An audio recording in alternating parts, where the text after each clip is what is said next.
Bennett's tree kangaroo is one of Australia's least studied mammals.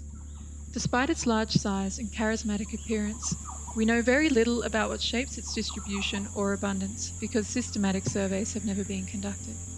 As an arboreal folivore, endemic to less than 4,000 square kilometres of rainforest in tropical North Queensland, it may be vulnerable to climate-induced reductions in suitable habitat, threats already impacting other arboreal mammals in the region. Reliable abundance estimates are essential for detecting changes in Bennett's population over time, but this depends on developing more effective ways to find them, something that has proven remarkably difficult.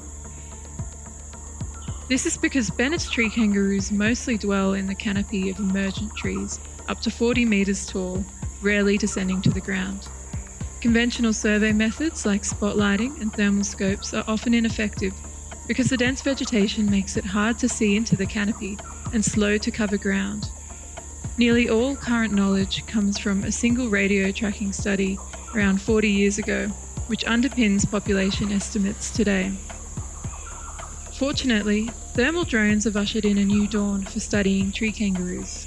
So effective are they that while looking for fruit bats, we detected 6 Bennett's tree kangaroos in under an hour, which is an unprecedented detection rate for this species. In this short time, we surveyed roughly 17 hectares, operating the drone from a 47-metre canopy crane at the Daintree Rainforest Observatory. Despite high ambient temperatures and dense vegetation, the tree kangaroo's heat signatures stood out clearly against the cooler canopy, particularly when flying at dawn or dusk under overcast skies. The drone even enables us to detect individuals from hundreds of metres away by their distinctive thermal signatures, then confirm the species with the colour zoom camera and record their exact location using the drone's laser rangefinder. The unexpectedly high number of detections in the lowlands of Cape Tribulation suggests that, in optimal habitat, population density could be at least 3 times higher than current estimates. However, we still need to model detectability and develop a systematic protocol for using thermal drones in order to update population estimates across the species range.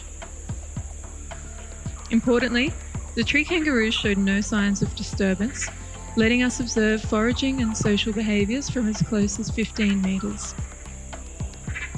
The colour camera also allows us to identify some individuals by unique markings and determine sex and reproductive status based on physical traits.